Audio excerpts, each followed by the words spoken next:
So good afternoon everybody and welcome to Norwich City Council's Scrutiny Committee on the 25th of January 2024.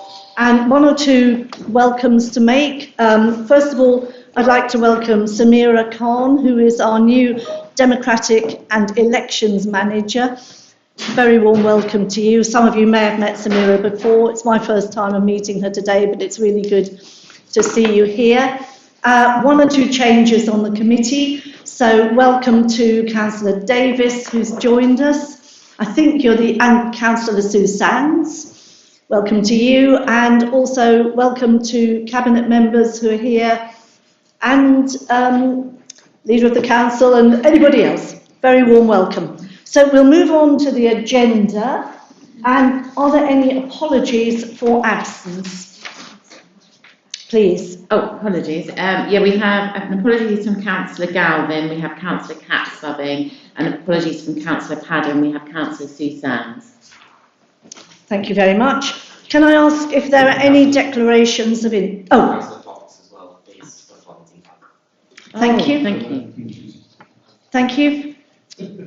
Any declarations of interest, please? No? No declarations of interest, so we'll move on to item 3 on the agenda, which is the minutes. You've all had a copy of the minutes. Can we agree they are a correct record of the December the 7th meeting? Any comments, please? Councillor Driver?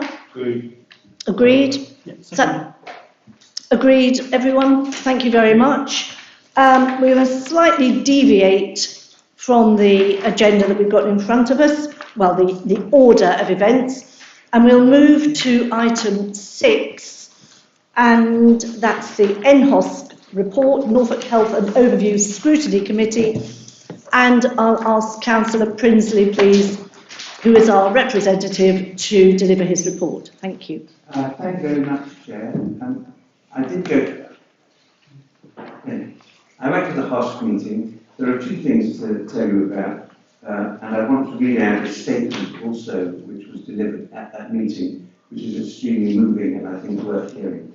So the first thing to say is that there was a discussion about the digital transformation of the NHS. You will be aware that this is a massive project. Norfolk is involved with this. Norfolk is miles behind the curve on this. Most of the rest of the country is much more digital than we are. But it is the case that there will be a proper electronic health record introduced into the major hospitals in Norfolk.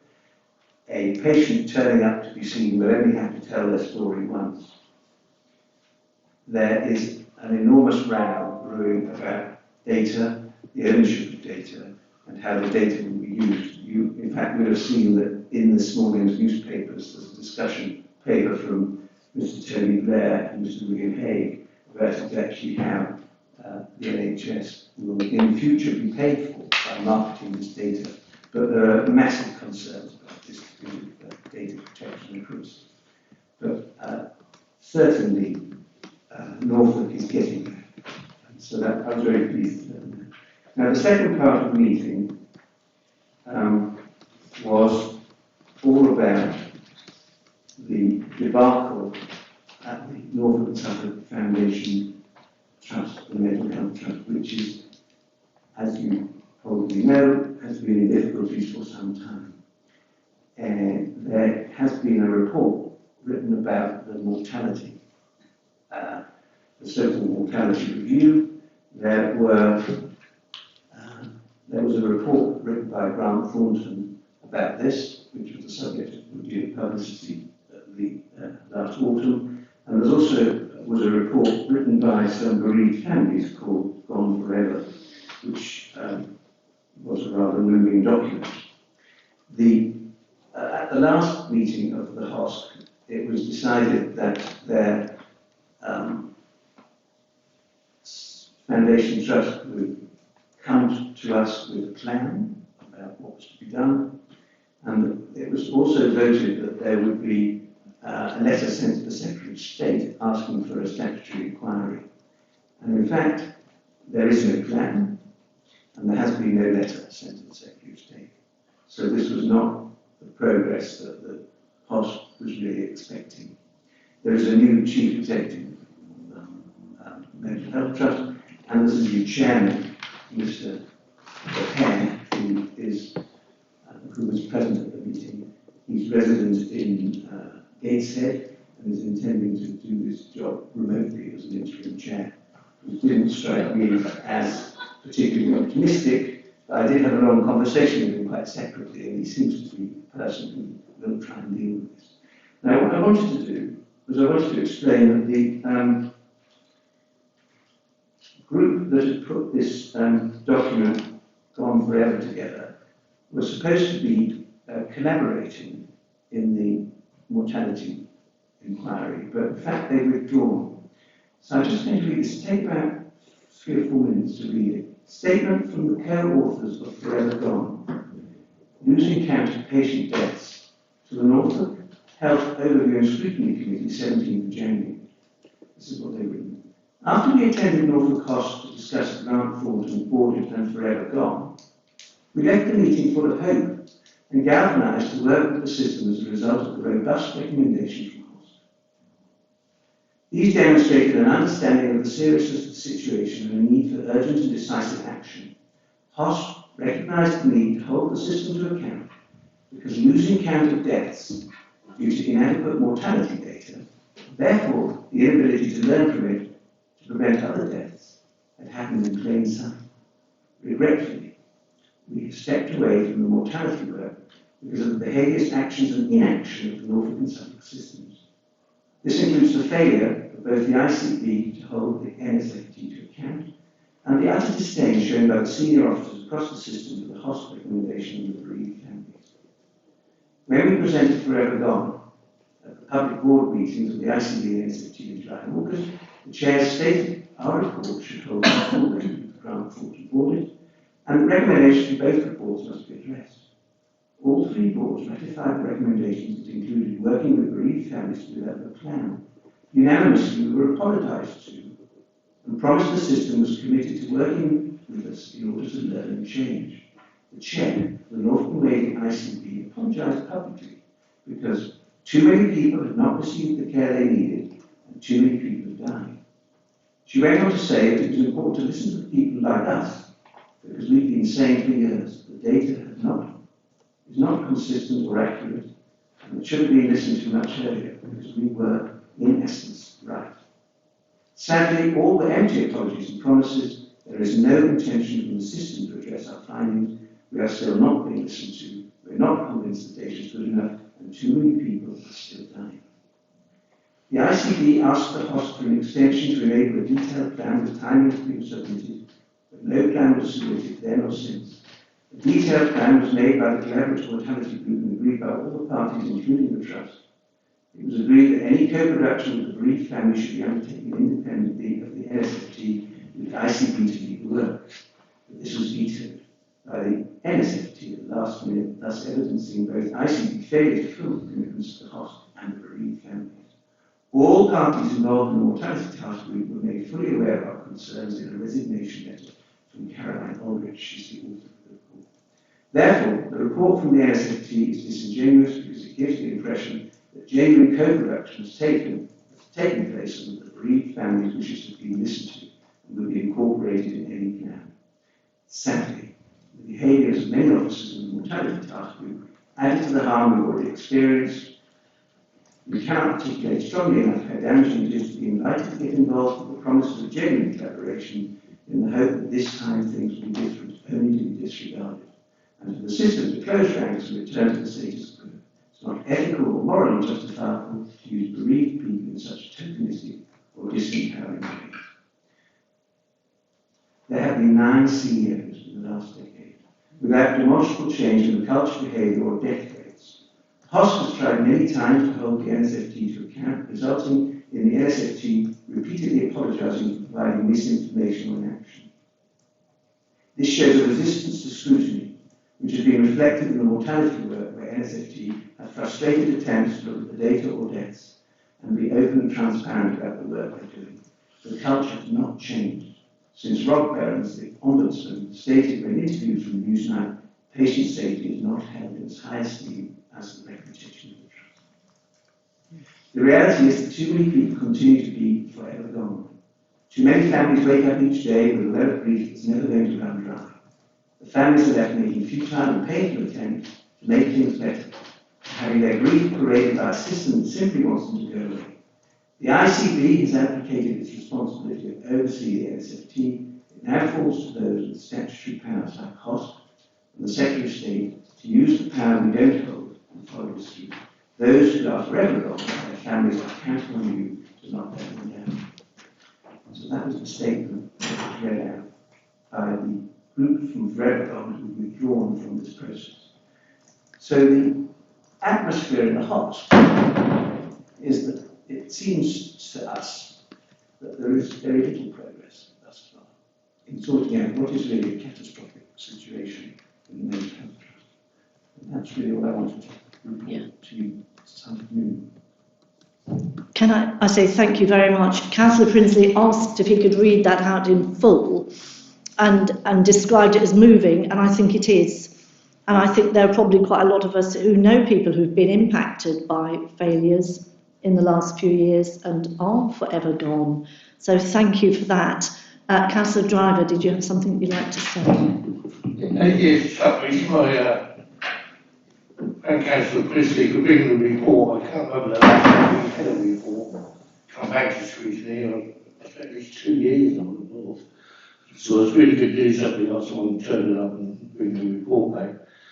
I gather this meeting was before what happened at Cossey recently.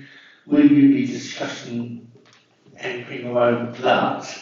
And what way forward do you think you can go to change this? So did HOS put any recommendations to you after you heard this, or did we just say, oh, that's good, and went on to the next subject?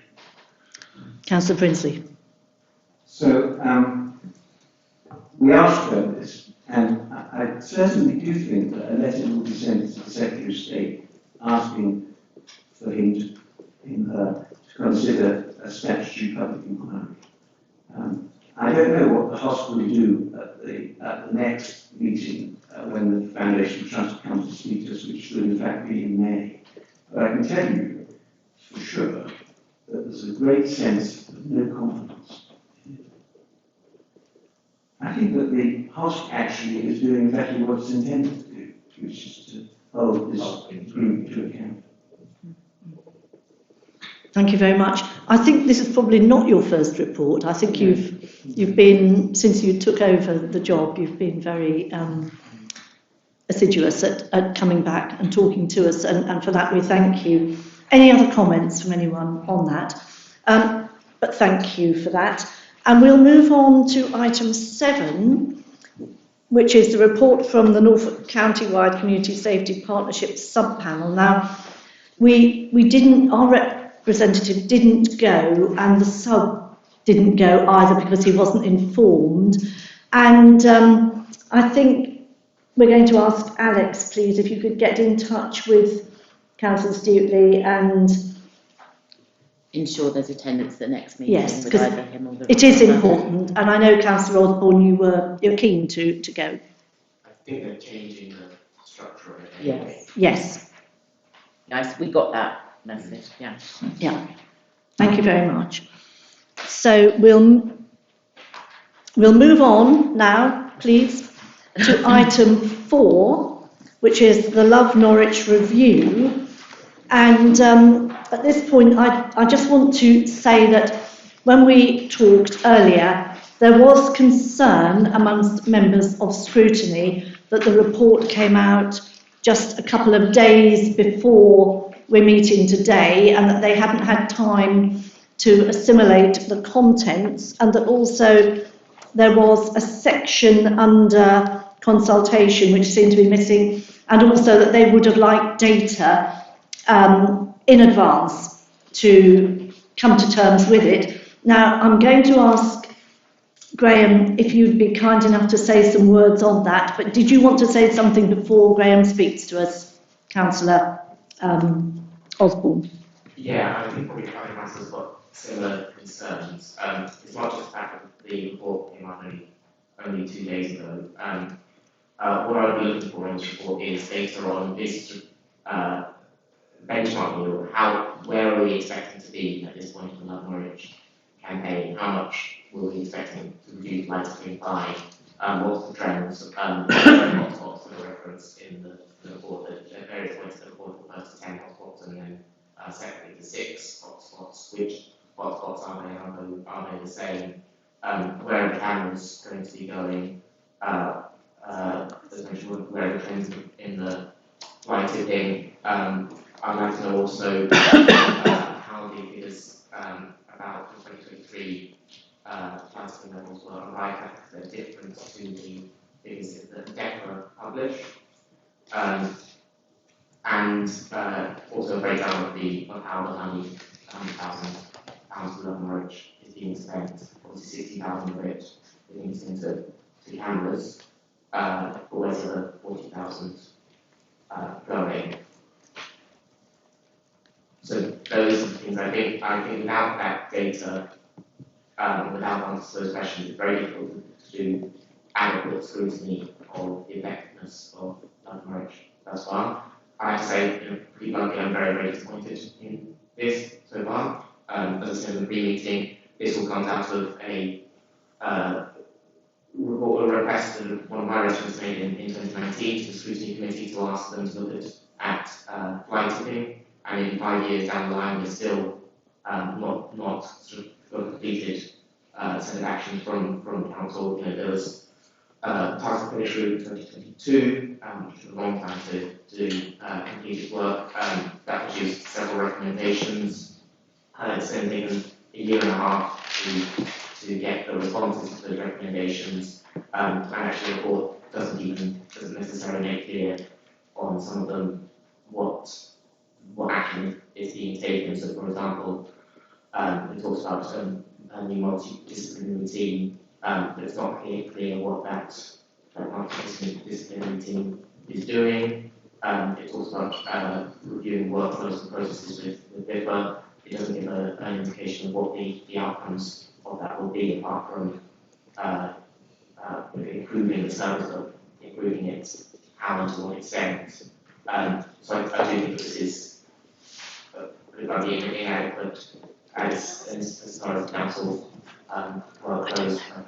But I want Graham to answer next. Can Can I ask then, thank you for that, Councillor Osborne. Can I ask for Graham to give your initial reply? I can see that Councillor Davis wanted to say something, but I think if we go to Graham first, and Councillor Catt, is your hand up as well? I've written you down. Thank you. So go to you next. Graham, is that all right? Thank you. It's all right in one way because it's entirely appropriate to do so. Sorry. It's all right in one way, it's entirely appropriate to do so. I was going to start in terms of what I was going to say at this meeting anyway, starting with an apology for the lateness of the paper. The responsibility for that is entirely down to me. Effectively, it's taken, I realise, effectively, it took us too long to start the preparation of that paper and finalising it and getting it to state I was happy with. Took too long, my responsibility, my fault, I accept that. And I realise, I can appreciate the frustration of members that you're getting a lot of papers coming late to meetings, you've got other things going on. I do know that puts you under pressure to probably read and digest meetings, papers in advance of 2 days isn't really adequate. So that was how I was going to start it, except that was my responsibility, effectively my failing. Where we are now in hearing some comments, I guess it's a matter of how you wish to proceed.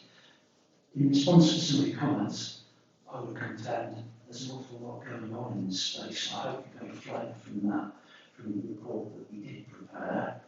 Your point to think about the data is well made, and indeed what I had spoken to the committee chair about was giving members of Scrutiny effectively a presentation about what we have done in relation to data, because clearly it was one of my reflections at the time it took the task and finish group to finish their original work that we're responding to now, that it took far too long to get the data to the group that it craved quite legitimately to come up with the recommendations. And since that date, what we've done is moved to a far more consistent, geographically specific and detailed set of information about all what environmental crime costs the city. And we're going to give the committee a sort of overview of what our data capabilities were and how we can work to produce improved monitoring reports on environmental trends and assist you in doing your specific work when it comes to the granularity of particular data. We've got tools for license and technical issues I won't bore you with now. Some of that technical database we can't share because we don't have the technical capacity. We're working to improve consistency over time and better use that data that we now have to inform our own actions. And basically, we now have far better tools to monitor the success of any interventions that we have trialled. Hearing what your comments were when speaking to the committee chair, if you are minded to effectively want to give this more full consideration as a standalone item, what I was going to suggest, well, we could either push ahead and give that what it was a relatively brief demonstration of data capability now, or we could rearrange that for a subsequent session, potentially in advance of a further scrutiny session, if you're prepared to arrange for it. And clearly, in the meantime, that will give us an option, an ability to look at some of the comments that you or your colleagues may subsequently make about the report and feel whether we can fill those more adequately. I'm making note of what you said. I guess some of the other your colleagues may want to add to that in terms of what they would look for officers to provide. And of course, we'll get that report out in good time for the new range meeting. Thank you very much. I'd like to go to Councillor Davis next because you indicated, and then I've got Councillor Catt, Councillor Driver, Councillor Osborne. Have I missed out anybody else who had their hand up and I haven't seen them? Thank you, Councillor Davis. Thank you, Chair. Yeah, I think this is problematic. It's very different when you're presenting the data when you're just having a briefing or something, but this is scrutiny and we need to have time to analyse the data. So I don't think it's fair to ask us to scrutinise something we've had absolutely no access to. I'm assuming that the consultation, the entire consultation isn't included, which is also missing from here. So I do think that this meeting should be adjourned, this part of the meeting should be adjourned, and I think we should be able to get the data and have a chance to analyse it and ask questions in advance so we can do this proper scrutiny. Thank you. Thank you very much. And over to Councillor Catt, please. Yeah, just to echo really what Councillor Osborne and Councillor Davis has said. I read the report at probably about 2 AM last night, so that's the only time I could do after when it came out. And so, proceeding, I can't analyse data within the meeting. And there's some other issues as well regarding the point about the waste amnesty review. The detail in there then doesn't really actually reference waste amnesty. It references free bulk waste collection that was offered at those two events. So I struggle to see how those two things are linked. An explanation there would be helpful, and also some information about kind of what comms went into the events, and some background there, so we can actually scrutinise whether or not they were successful and what the reasons for that, given that that's the justification for them saying that we're not going to go ahead with waste amnesty. And obviously since then we've also seen some waste amnesty events happening, so it's slightly confusing that section as well. Regarding communal bins as well, I think we will welcome the changes, but it would be helpful to have some details as to how that is going to reduce fly tipping or some early signs of what we've seen. In terms of enforcement as well, if you look at some of the data from perhaps like King's Lynn as well, they have investigation data for almost all of their vital reports, and it'll be interesting to see what the process is here compared to other places where they have increased enforcement as well. And regarding the data in terms of reduction, I think that is quite a serious point that Councillor Osborne made, in that the report states that there was a reduction of vitamin from 2022 to 2023, but the DEFRA data shows the opposite, that it increased, and that it was actually the highest that we've seen of the data they have available. So an explanation for why, if there's an explanation for why those differ, then that would be helpful to know. But it felt like quite a serious issue in the report. I have kind of a lot of questions about, really. And the reference to 6 cameras when we've been told previously that there's 10 hotspots. Again, that anomaly would be helpful to have information about as well. Thank you very much. I'll go to Councillor Driver, please. Yeah, my concerns in here are exactly the same as what people spoke in Wolseley Garden on the report. A lot of information actually listed in this report. I think it's been put together too quickly and we got it too late. I would like to propose that we actually end this subject today and let's get more details. If anyone wants to ask for details, they can ask the officers to look at that coming to the next report. And then we have a meeting again. I must apologise to Councillor Cat, because we probably won't be here next time, because we're here this time, it's something, and the same for Suzanne's.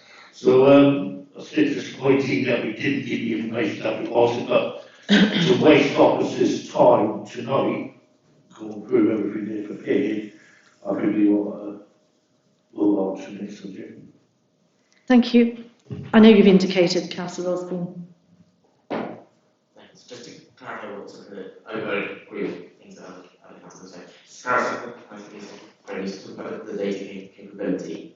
Can you provide the data for lighting in Norwich? Or is what you're saying that you can demonstrate to us the capability and then we have to go away and do the work to compile that data? Yeah, I can do both effectively. But so we've been going through a process to significantly enhance that data capacity. That gives us an ability to report on an area in time what the data is. I prefer to have these screens of data with definite data, but in terms of our recording the flight of incidents that we're picking up, we record it, and we sort of can decide to provide that data. We will be able to provide an improved data set of environmental indicators, put them in a paper, give you a chance to scrutinise them, read them in advance of the future meeting. We have that capability to do it. I was also going to suggest that I think it might be helpful for members to understand the capability of the system that we have developed. So we're not going to be able to produce a data report that will publish every bit of data we are capable of producing, because we have an ability to do it at particular granular levels over particular time periods. We couldn't produce everything in that report. It would be, by an immense amount of data that would gloriously rigid.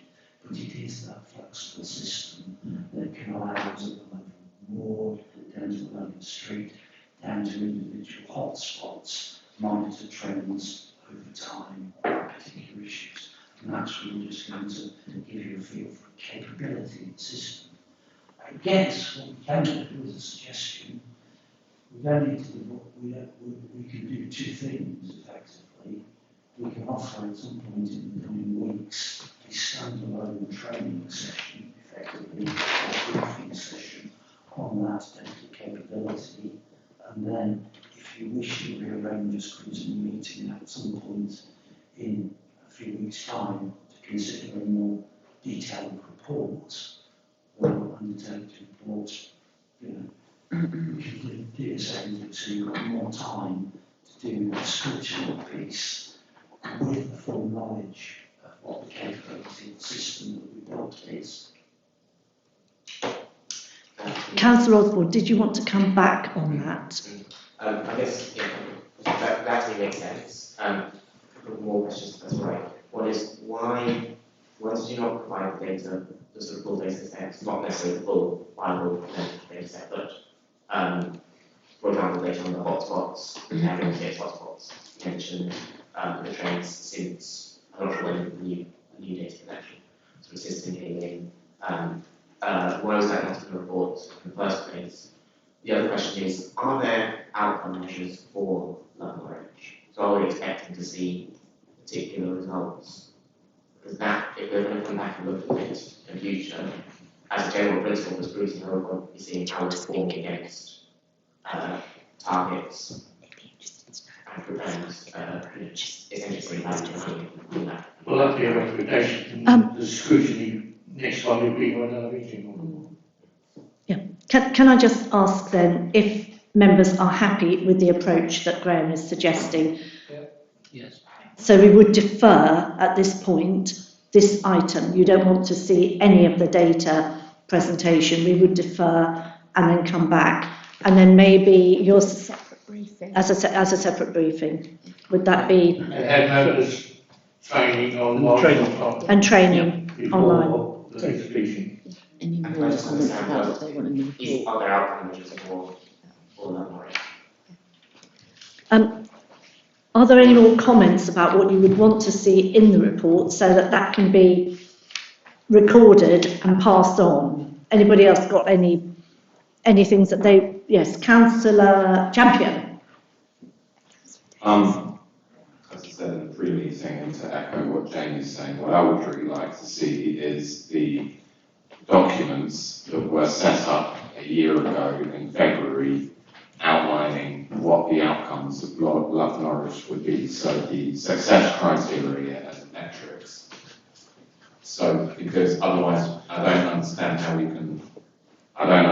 we can scrutinise without knowing what the outcomes are.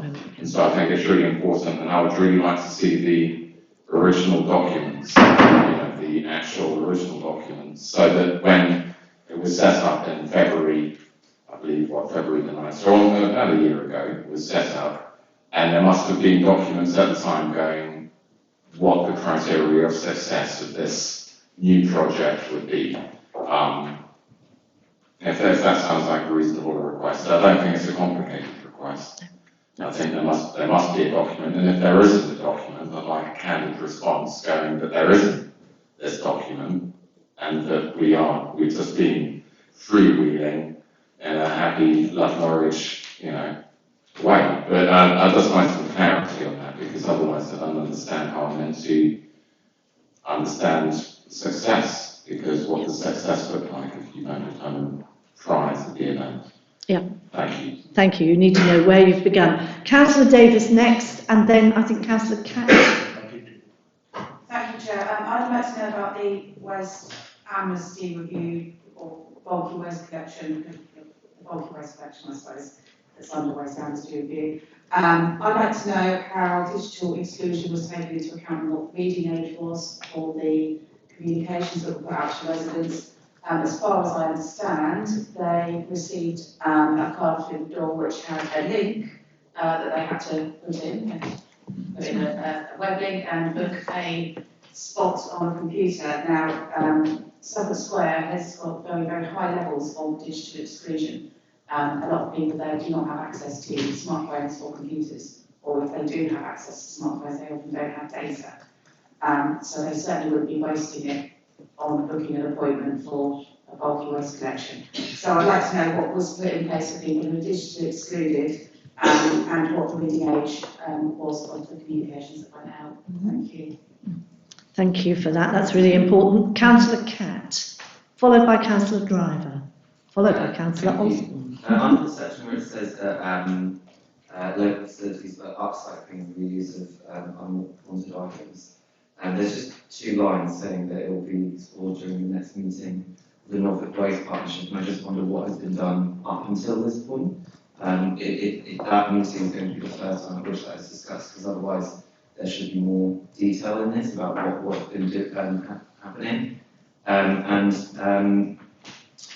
To go back to, again, the waste amnesty review and the bulky waste collection review in terms of the events that were at Suffolk Square and Heathgate, I kind of want more information about what the comms strategy was for the Love Norwich campaign at the start, like what the plan was at the start, because it seems odd that a comms campaign would just be those two events, which weren't particularly well attended. And also, I'm aware that there was an event planned in Marble Cross, which was cancelled. I have made inquiries about that, and I've never really got a clear answer as to why that was cancelled. So again, that would be helpful to know in the context of what that original comms plan was, because then we can properly assess whether or not we feel that's sufficient to say that we should not go ahead with waste. Thank you. So that's noted. And Councillor Driver, please. Yeah, thank you. I pick it up all the time. It's training day when we were in one evening or something. The officers come back with all these questions. Well, I'll ask just one little question here. I did mention in the pre-meeting that I had a walk around in Lakeland where we went around one of our hot spots. I understand there's going to be a camera put in on the bins in that area and they're going to stay there. I got that happen. There's pictures in the report of Scrutiny, which they already started doing, chopping hedges down and making the area look tidy. So it's all positive for me what they're doing. But what I did say is I asked all the other councillors that they've been around with the officer. I went over Lewis. Lewis sent an email and I got a text, or we got a text to say about a certain day we got around. As I put on the house officers, the environmental managers and contractors, they were all there, and we had a good 2 hour walk around in the freezing colours, pointing down all these problems that we could resolve. They tell me they never received an email offering the same services I got. So I wondered if other councillors got the opportunity which I got in Lakeland. Yeah. I think all councillors were sent that email actually and are responding to Max. I think we're not going to debate this at the moment, so we're just feeding in really at this point. Councillor Osborne, and then I want to ask somebody else a question. So Councillor Osborne next, please. Councillor Giles is actually going to come in on that specific point.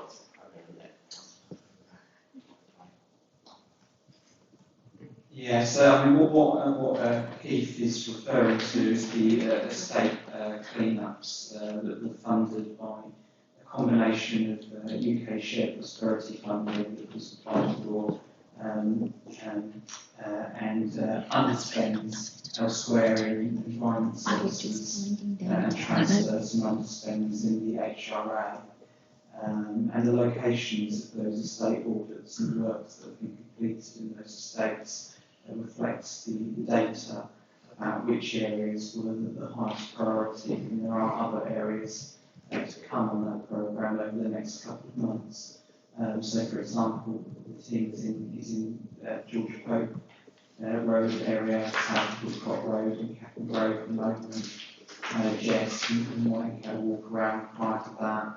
As Keith alluded to, they spent some weeks in Mid-Lakenham before Christmas and a number of other areas, the Heartsease, Mousehole Estate, North Earlham. So there have been a number of hotspot locations across the city carrying out dozens of works identified on these estate audits and improving the appearance of these areas. And I think, walking around a number of these estates where this team of 6 NCSL operatives have been working hard, I do think we are seeing significant noticeable improvements in condition of those estates. And I think, those areas can benefit from that as well. So I appreciate people's concern about data today. What I would say is many of these interventions are very recent, in recent months and weeks. So, as Graham has alluded to, we do have those data capabilities, but there's a question of, when it's such a short period of time, is the data that indicative over such a short period of time? Do you realistically need to give longer to assess whether those interventions have been successful or not? So that would be a question I pose. Thank you. Can I just ask, please, Councillor Kate Oliver, sorry, I'm not switched on, you had a question specifically on this item. Can I ask if you would like to ask that question now, given that we're going to close down discussion of this because we're coming back to discuss it again? Would you like to come and discuss it? Would you like to ask your question now, please?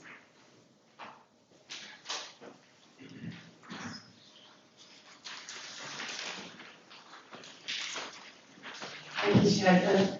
Yes, I think most of my question has been taken account of, but just one of the things that relates to that is the application to the Rural Payments Agency proposing that there's a set price for collection of up to 6 items. But even going back to the areas where people are more excluded, I would say that perhaps they don't necessarily have the space to store 6 items. It's more about the odd 1 or 2 things that perhaps people don't have access to vehicles to go to the recycling centre, etc. So I just wanted to take the opportunity to say perhaps that could be considered rather than assuming that having 6 items is the, pay for all of them is the issue. If that makes sense, we're on page 6 and 16 and 9A. So, yeah, we can take that one now. Yeah, we can take that. Would anybody like to reply to that now, or shall we take that in the next session, as it were? Would you like to reply to that one? I mean, that's good. I mean, we can respond effectively to that point now. Yeah. Clearly, we've got certain opportunities to skill funding that might be beneficial in that area, but by no means is that the limit of our aspirations, effectively. So we're always open to secure, where even as business case for us to be different ourselves, and that stacks up in delivering outcomes at prices we can afford the council to do more or further in that space. And certainly one of the things I'm acutely aware of is in terms of that, how we've expressed that opinion that we hope we will receive by the Rural Payments Agency and enable us to do something for the common good. It isn't as targeted as as the council may ultimately like to do. And so, over time, we'll look to see whether we can augment that. I mean, my response is generally you wouldn't not do something that was of benefit to everybody, but giving that benefit to everybody, you might want to build on further where you have specific needs and issues across the city.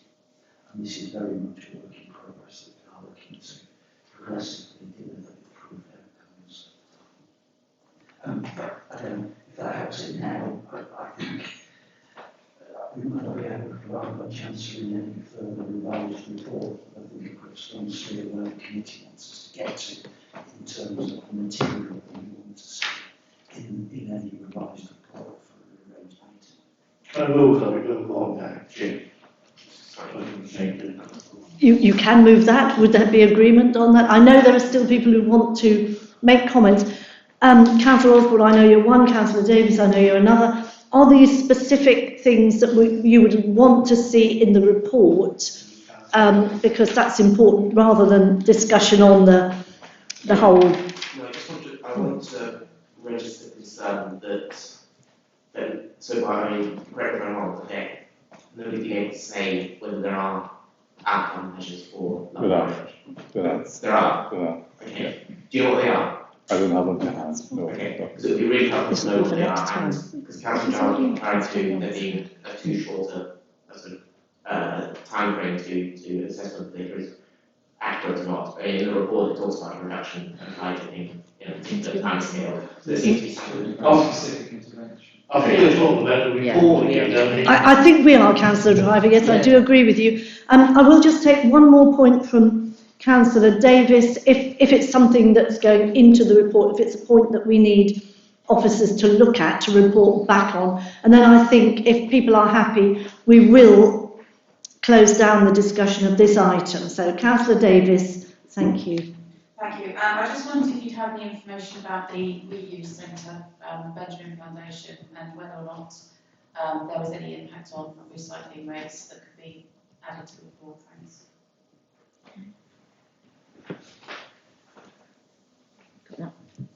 So that's noted. So we'll move on. Can I just thank officers for coming along today and for being prepared to give information, and you'll be coming back and we'll hear more. Thank you to Cabinet members for coming. And we've just got one more item on our agenda, as far as I'm aware, that we will come to. Do we have a time frame for hearing it with him? We'll discuss that in our next bit. But thank you very much for coming, and we'll see you again. Thank you. I'm not sure if that's a threat or what, but thank you. Very grateful. Thank you. So we will move on to item 5, which is the Scrutiny Committee Work Programme, and you've got that at page 17, hopefully, and obviously we're slightly changing the order of events, or what? No, not the order of events, what events we've got. I'm going to ask Leah to clarify for us, if that's all right. When in doubt, ask for clarification, just to make sure that I am not telling you something that's not true. Thank you, Chair. So just to run over what you've got in the next few weeks. So on the, I was going to say 25th, it is the 25th, so on the 1st of February, you've got your meeting each year where you look at the budget, and the corporate plan should also be going to that agenda. So the budget with all the papers was sent out yesterday, so you should now have that. We are expecting the corporate plan papers should go out tomorrow. I realise that's another late item. I can only apologise to that again to members, but I am expecting you should have that before the weekend, so a bit further in advance this time. Now, we also had the situation where there's been some uncertainty about the timing of the Norwich City Services business plan. That is almost ready for you to review. In which case we have requested the additional meeting on the 6th of February, which I do appreciate is not convenient for everyone, and I again apologise for that, but it was that, or try to have all 3 items done on the 1st of February, which could be well in excess of a 3-hour meeting, which I do appreciate that doesn't make for effective scrutiny either. So it would be that extraordinary meeting on the 6th of February to look at the NCS business plan. After that, at the moment, the next scheduled meeting is the 21st of March, where you have the biodiversity strategy and how that's been implemented following it going to Cabinet last year. And you also have the emerging parks and open spaces strategy work on your agenda. Now, I think just listening today, I do very much appreciate often you'll receive your agenda, hopefully on a Wednesday for the next Thursday's committee. You might have a look on the Friday, the weekend, and you might need some further information. You drop us officers notes, say on the Saturday, Sunday, Monday, and we try our best to get it to you in advance. And that might have been what happened with some of the things tonight. But I think looking ahead at some of those items, particularly on things like biodiversity strategy, it's obviously already been to Cabinet. There was an action plan when it went to Cabinet. You know, if you've got things for that report, you think it'd be really useful if that was included in it, if we had some data or information about that. You know, do go ahead, have a look at that now and let us know in advance, because then we can make sure when you get the report, we've tried to take your needs and wishes into account in terms of what you'd expect to see. I do appreciate sometimes until you see the report, it's hard to know what you want, but equally there's the opportunity in advance to be saying the sort of things that you would want to see in an item like that. So It is a little bit congested and challenging in the next few weeks. Some of that is driven by the fact it is corporate plan, budget, business case time of year, and we do have quite an intense scrutiny period around this time. And I'm covering a lot of ground. Finally, we've obviously just suggested we have a briefing session on the data and an additional scrutiny meeting to then consider that data. So what I might suggest, Alex, to lean on you a little, perhaps if we'll find out from officers what dates work for them and try and give some options of dates and then circulate those to you for you to go, these ones that work best for me. There are things like scheduling software we can use. If members keep an eye on email, that means we can then see who's given the most yeses and maybes on each option and what dates work best amongst that. So we'll try and get that out to you as soon as we can. Thank you very much, Leah. I do hope that members feel that you've had the opportunity to say what you wanted to say today and that the outcome is something that you are comfortable with. I'm not going to say happy with, because I can see by the expressions on some faces that you are not happy with aspects of the meeting, but it is about comfortable, and it is about feeling that you're going ahead with the opportunity to get information and ask questions on that information. So I hope that's how we're ending the meeting today, with people feeling comfortable. I just want to say thank you to Leah for all the work that you put in and have put in for us. Thank you. And best wishes. And best wishes. And I hope I'm allowed to say this, I think we shall miss you, and you've been hugely, hugely helpful and ever cheerful. And thank you. If I can just say thank you in return, but I'm pleased, very pleased to have Samira, who'll be stepping up in my absence, and very experienced, very capable from working with you a couple of weeks. So you've got someone very strong to be working with too. Thank you. I'm presuming that nobody has anything else they want to add at this stage, in which case I'll close the meeting.